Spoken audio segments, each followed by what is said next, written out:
What do you say? Let's get after it.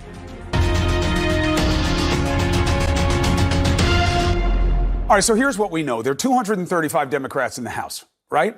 By CNN's count, there are now at least 118 publicly, on the record, supporting an impeachment inquiry. Now, that would be a milestone because it's more than half. But it will take more. Like what? The weight of senior members with gravitas like Congressman Gregory Meeks, and we're lucky to have him tonight. Thank you, Congressman. Always a pleasure. With you, Chris. My pleasure. So let's get after it. What is the case against?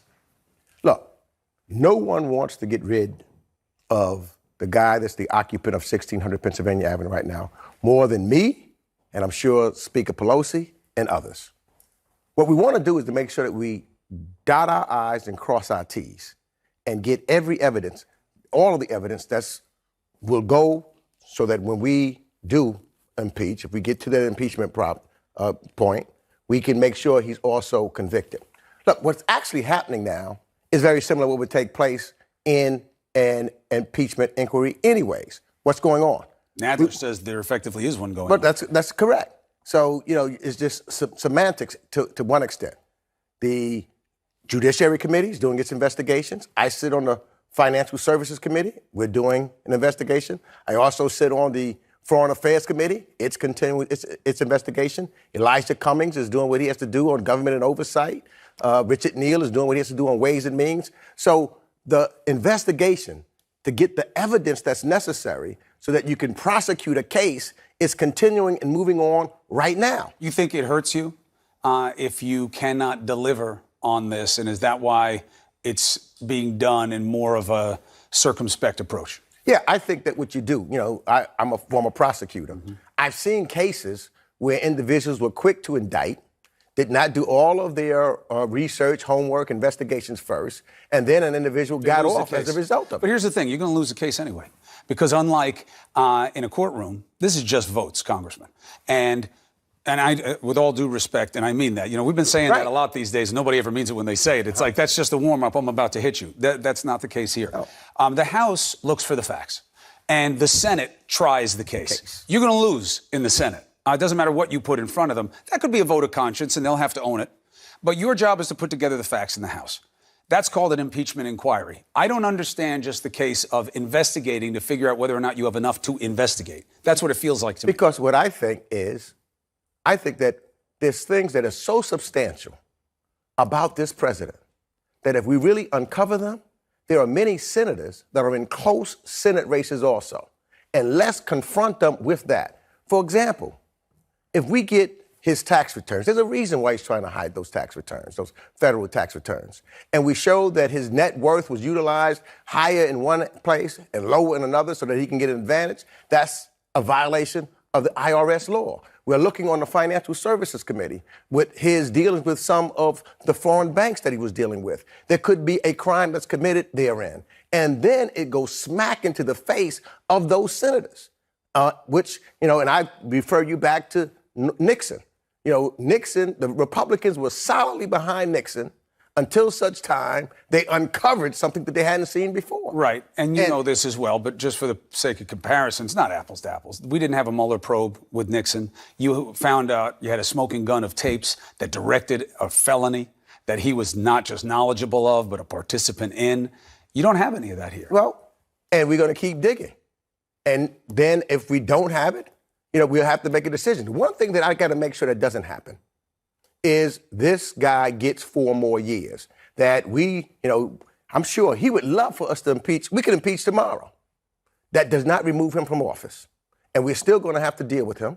And a lot of my constituents think that, they hear the word impeachment, they think that gets rid of him. Yeah, there's a theory that the word impeachment scares you guys and that you feel that it divides people. The numbers aren't there. You don't have a consensus in the country. And that doesn't make sense. It certainly wouldn't make sense coming from you or Pelosi. You have known most of my adult life. This is about conviction and upstanding your oath. If people don't like it, they don't like it. If they like it, they like it. That's not supposed to be the dictate of what you do in this situation. No, there's so much at stake with this president and what he's done to this country and the scenario that he could put this country into if he's reelected. We are on the cusp of really our democracy's at stake. Here's a guy that does nothing to stop Russia from imposing in our democracy.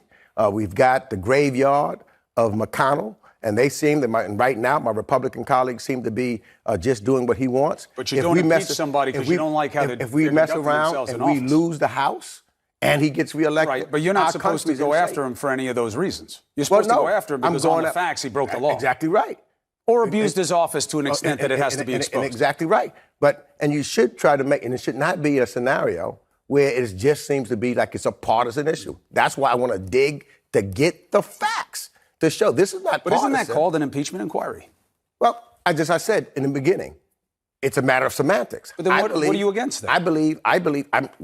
I think that we need to make sure that we continue to do the work. Generally, when you have an impeachment inquiry, a lot of the focus shifts to just one committee, the Judiciary Committee. So this is about keeping more irons in the fire. That's it's exactly about doing right. more, not less. That's exactly right. All right, I'll accept that argument. Let me ask you about something else. Elijah Cummings, you know very well.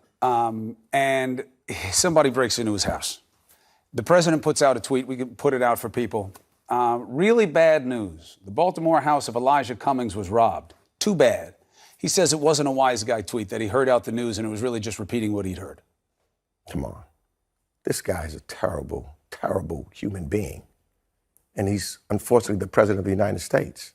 What do you think his intention was with the tweet? Oh, it's clearly that he was doing a wise guy tweet about Elijah Cummings. He was trying to perpetuate what he was saying previously. Told you it was a bad place. Look, exactly even he got busted up. So so it's clear what he's doing. And unfortunately, too many people are becoming desensitized because this is what he does. And you forget about what he did immediately beforehand. What do you say to the counter argument that, look, Elijah Cummings said that his community is drug infested. The place is under it, and that you guys are confusing criticism of conditions that Cummings and other Democrats in cities like that all over the country have allowed to persist and making it a race issue. Now, this president talks about certain people, black and brown people in particular, in a certain way. You could talk, I can give you some white communities that are poor and need and crime is infested in those areas. He's never spoke about those communities in that way. He only directs that type of language to a certain people who happen to be black and brown. It's all. I know that Shouldn't you use the word candidates for infested. president be talking about that more? You know, these debates the last 2 days, I'm getting beat up by the left saying that I'm saying that, policy doesn't matter. That's not what I'm saying. I'm saying that the election is not going to be who's got a better health care plan. He won't even talk about a health care plan. You're not going to beat him on banging out how close to Medicare for all you can get. And besides, the country's not even all behind that plan anyway. This is about who's us and who's them. And do we include or do we exclude? And I didn't really hear people, except for like Marianne Williamson, grabbing the passion of that sense of purpose and coming at the people and say, we got to come together and battle this definition of us. Why not? Well, look, I think it's got to get there, Chris. I agree with you on that. I think that as the number narrows and you have more opportunity to address more issues, that will become very pertinent. Right now, you have some individuals who just feel that they've got to attack so that they can stay relevant. They beat up Biden for arguably being racist more than they've gone after this president for what he said. That's right, and President Obama to a degree. Yeah, he took a beating then too. And those are real Republican talking points. So I hope that we don't use those Republican talking points. Well, listen, this is why I wanted to have you here, Congressman, because people they simplify these issues about impeachment, and they believe look, if you believe it, go forward and do it. If not, move away from it. So I want them to understand where the bigger voices in the party are and why. And that's why I wanted you to come on tonight. So thank you for taking the opportunity. I appreciate it. All right? Thank you for having me. Look, and as we move forward, there are only going to be more issues and opportunities. You always have an invitation to be here. I look forward to it. And it won't always be Friday night. Thank you, and thanks to your wife for letting you be here on a Friday night. Thank you. Appreciate it. All right, so more on this issue, just for context, all right? The lone black Republican in the House of Representatives, think about that for a second. That party had one African-American representative. Now he's saying he's not going to seek re-election. His name is Will Hurd. He's in Texas. Is that good news for this president? Even though Hurd has been a critic, what does it mean that there was just one and he says, I won't even run again? Our Wizard of Odds has the story inside the numbers. Next. The Republican Party had one black member in the House of Representatives. Now he's done. Just 2 weeks ago, Will Hurd told Christiane Amanpour this. I like to say I'm the face of the future Republican Party.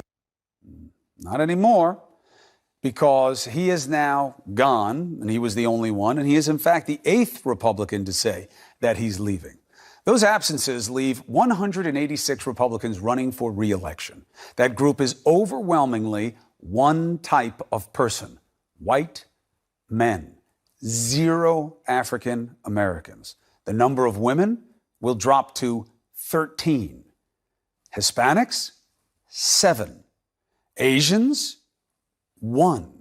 What do these numbers mean? Let's go to the Wizard of Odds. He's here to show us what diversity, or the lack thereof, indicates. What do you see inside the numbers? Well, look at this. I think this is a key part of it. It's not just about diversity. It's also about the politics of it. And you have 30 Democrats who are running for re-election in 2020 in Trump-won districts. There are now just 2 Republicans running for re-election in Clinton-won districts. So that means there's a much better chance that Democrats hold on to seats, and there's much more challenge on the Republican side. That's correct. And it's not just that. If you believe that the Republicans in Congress haven't been challenging Trump enough, now you're really not going to have any Republicans challenging Trump, because there's no electoral incentive for them, because all of them are going to be running in districts that Trump won, and that means their real chance of losing would be in a primary. And that's not the case with Hurd, and certainly with John Katko, who is running for re-election, or Brian Fitzpatrick in Pennsylvania. But for the vast majority of Republicans, their allegiance is to Trump and the Republican primary electorate, not the general electorate. What do you see when you look at approval numbers? Yeah, so I think this is sort of, Will Hurd to me is emblematic in some ways of just the African-American community at large. And what we see here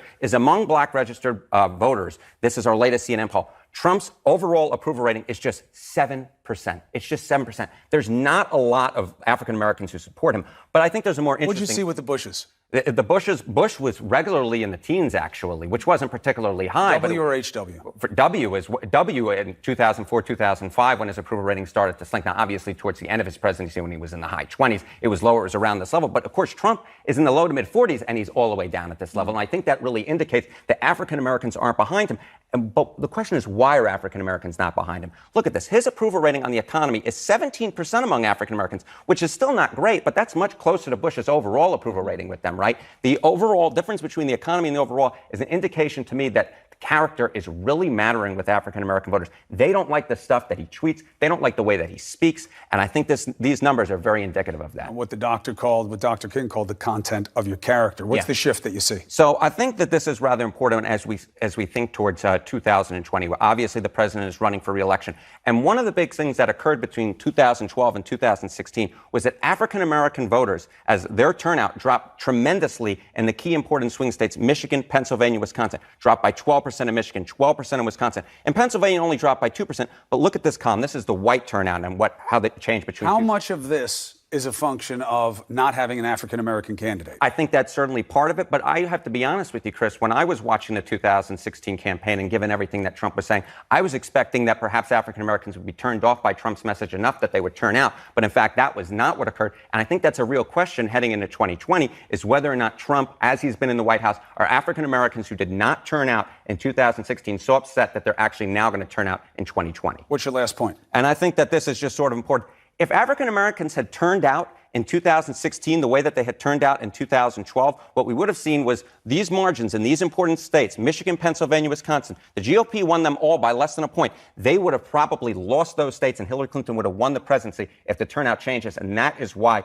Trump's rhetoric could be so dangerous for his re-election campaign. Well, look, you know what I like about this? You know, we're always talking about in terms of what it means, in terms of who wins. You know who wins? African-American voters. Their leaders in those communities, they should be all over the people who want to be president and the sitting president, saying, what are you going to do for these communities? Just don't trash talk Baltimore. Right. What are your solutions for it? I got to jump, Harry. Shalom. Good Shabbos. Have a good Shabbos.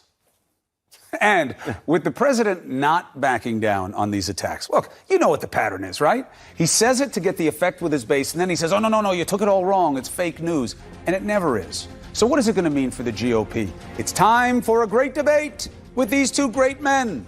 Next. Great debate, and here's some premises for it. It can't be that the president keeps getting taken the wrong way about what he says about black and brown people and where they live. And it can't be that his party doesn't get what he is doing.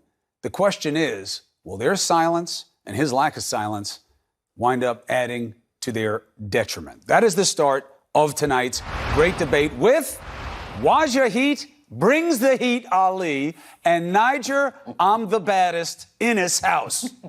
You like that? I put a lot of work in it. Waj, give me a little something, Waj. Give me a little. Give me a little something. Big money. That's all why right, they pay thank the you, big Waj. money. Give me a little something.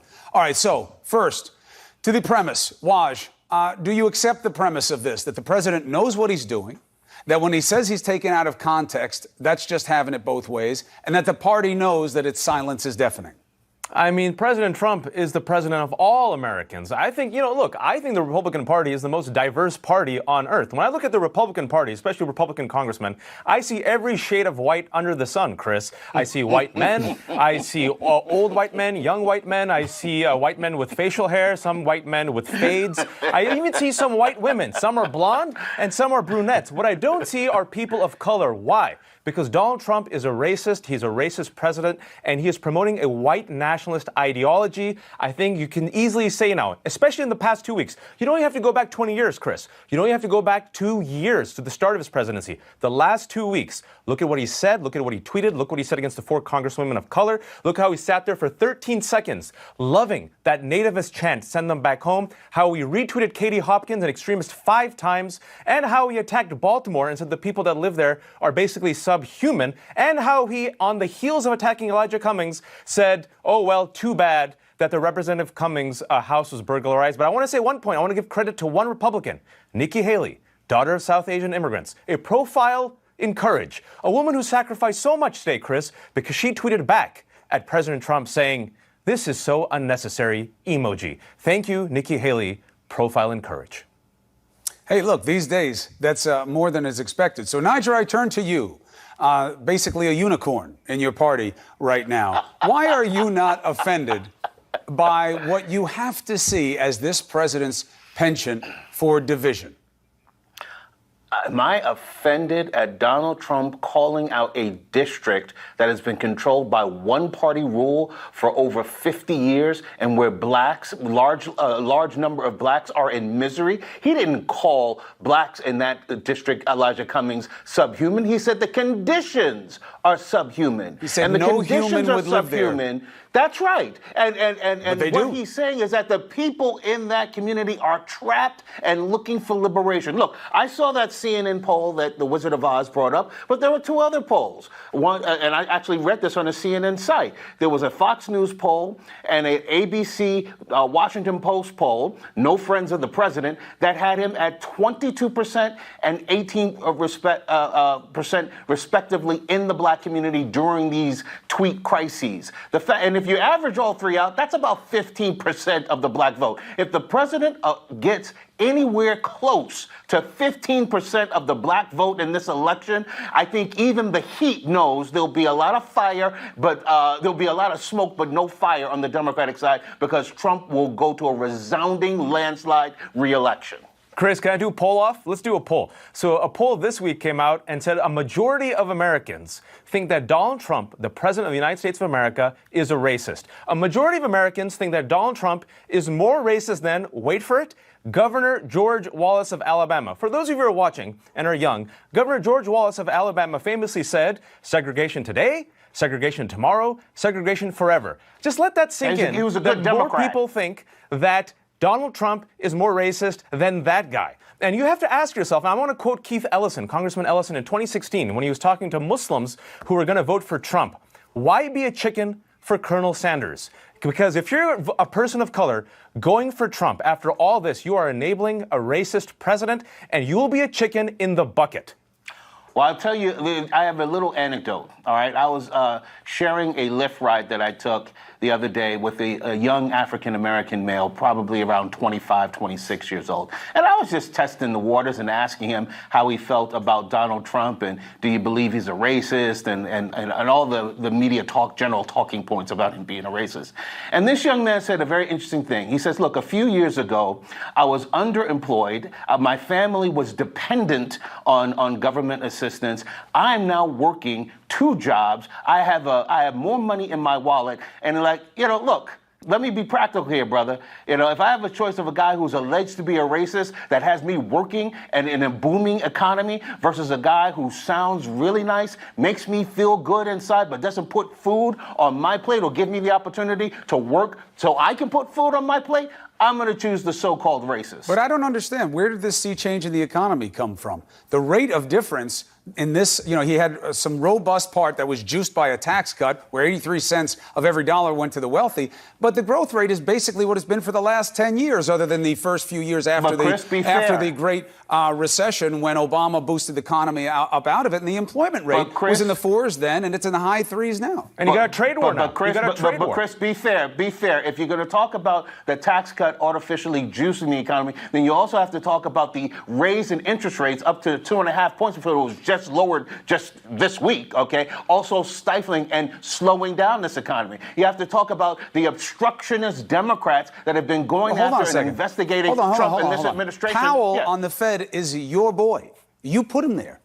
Okay, so it's not that the Fed's up against Trump. It's his boy. He put him there. And in terms of the investigation, don't lie about who you meet with. Don't run around trying to get every advantage from Russian interference, and you're not going to have any trouble.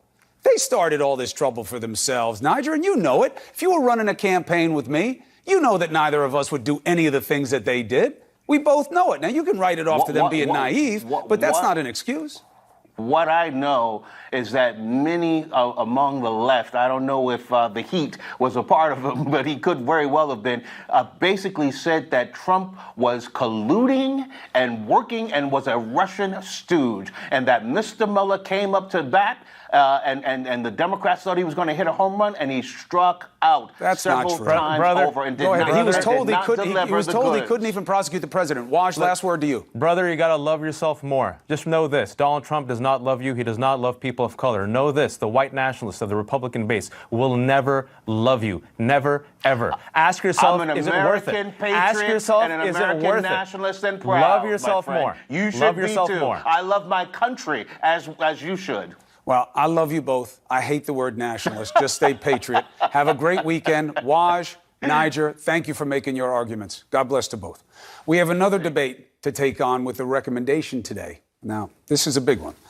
The officer accused of placing a lethal chokehold on Eric Garner. There will be no prosecution from him as far as we know. But now there is a ruling that he should be fired. Let's take on both sides of this. Remember the different context. It's not about crimes. It's about job performance. Cuomo's court is in session next. All right, here's a Friday night special for you. We burned a lot of calories on this one. Here's what I argue. We're missing the point of what the problem is with the president's pattern of pounding people of color and the places they live. Here is his best defense. I'm the least racist person there is in the world, as far as I'm concerned. First, and this really matters, least racist doesn't mean not racist. Freud would call that a parapraxis. Google it. And the reality is reflected by so much of what this president says and does. Takes us to his tweet this morning. Really bad news, exclamation point. The Baltimore house of Elijah Cummings was robbed. Too bad, exclamation point. President says he wasn't being a wise guy. You know what? I accept that. What he was being is a demagogue. He's giving people that he thinks are predisposed to dislike people like Cummings a curled lip chortle. But not everyone's laughing. Last night, the only Republican African-American member of the House, I said that too fast, the only African-American Republican member of the House. Think about that. And when you're wondering why the party's so quiet, think about that. He said, I'm not seeking re-election. So now what about all the non-white members of the Congress on the Republican side? How long do they believe they can stay quiet or parse or pretend that this is not about politics of division? What you ignore, you empower, and what you condone, you own. But too many stop the damage at those who are being maligned and those who should stand up against it, like I just did. However, I'll now argue we're leaving out an equally important component. Don't be a sucker, my white brothers and sisters, the joke is on you too. See the bigger problem. This president doesn't seem to feel a responsibility to deal with places like Baltimore. It's another S-hole that generates people we don't need, apparently. That's why this president jokes about how bad it is there, but has never told you a word about that he feels badly about it and that he's going to do something about it. Why? Here's why you should care. There are a lot of Baltimores. Too many. Urban and rural. What's Baltimore? Budget's too tight, teachers in short supply, stores and factories shuttered, not enough employment. Many of you live in them, of all colors. And if he doesn't care about Baltimore, why would he care about where you live? About you? Because you're white? That tax cut wasn't targeted to you if you're in the middle class. 83 cents of every dollar went to the color he values most, green, the rich. Why didn't 83 cents of every dollar go to you in a tax cut that was billed as a middle-class tax cut? How, when you get 17 out of 83? 100, actually, right? Ask yourself, why does this president choose to lie to you like he did last night about the green card lottery system? Here's what he said. You pick people out of the lottery. Well, let's see, this one's a murderer. This one robbed 4 banks. This one, I better not say. Do you really believe there's no vetting, that it's a blind lottery? Of course, that's not the truth. They get the same background check as other legal immigrants. How do you think they get into the lottery? Ask yourself, why does he want to assume that people like you will think that people who immigrate illegally or now legally are a threat? Maybe because he's betting it is easier to get you to blame someone else for your problems than to blame him for not fixing them. But does he really think there are enough people in this country who will get duped by deceptive efforts to divide them? His singularly un-American appeal. Everything he says is not who we are. You have to know that. Is he going to forget that he's supposed to be attacking problems and not just attacking us and what we're about? You have to ask yourself a question. Isn't a president supposed to be someone who attacks racists most, not simply self-described as less or least racist? This president wants this election to be about who's a problem instead of how we solve our problems. Think about it and demand that he and all who want to lead do better than pointing out what's wrong. Hell, we can all do that, right? We can do that all day. That's easy. My father told me once, any jackass can kick down a barn. It takes a good man or woman to build one. What's the plan to improve us, to make our democracy stronger, to make us better? What does MAGA mean after all? Where is the great in all this hate? Thank you for watching. CNN Tonight with Laura Coates. The Upgrade starts right now. What a compelling case, Chris, that you just made. It reminds me of that old phrase, history doesn't always repeat, but sometimes it rhymes. When you describe the idea of some people acting against their self-interest just so that somebody else could be beneath them. I mean, that's the thing we've heard about from the sharecroppers and the slaves. We've heard about this notion of how we always want to pit people against each other to make sure that somebody is always less powerful. And we're not learning this lesson yet. Where were you when I was writing this? I needed all that verbiage you just said. It was better than what I had. No. Next time I'm going to have to call you first. Laura Coates, I look forward to the show. Thank you. This is CNN Tonight. I'm Laura. A key police official now recommends that the NYPD fire the officer accused of choking Eric Garner and causing his death. The officer's name is Daniel Pantaleo, and he has not been charged with any crime at the state or federal level. But 5 years after Garner lost his life, emotions remain very high. So let's take up this latest ruling in Cuomo's court. Riva Martin and James Galliano are here with me. Thanks, both. So let's do prosecution and defense. Ariva, is this the right call?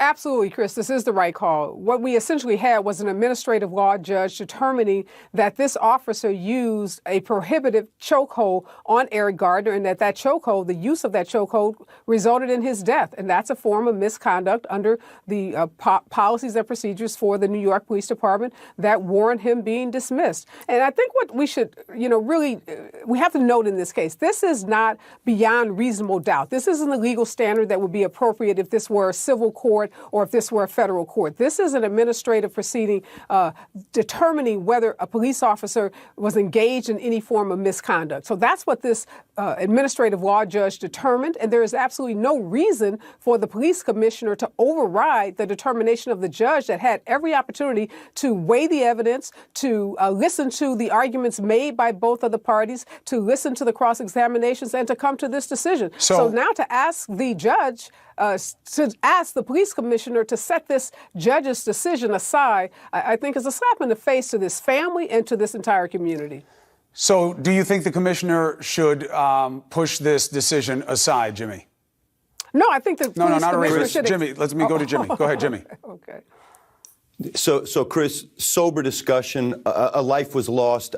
We have to look at this dispassionately and by the law. And here's the thing, lest anyone think I'm a police shill, I argue when Michael Schlager shot Walter Scott in the back in 2015 in North Charleston that he should have gotten a life sentence. I argued when Laquan McDonald was shot by Jason Van Slyke in Chicago a couple years ago that he should have gone to jail for the rest of his life. But this was not adjudged to be a crime by the state or the feds.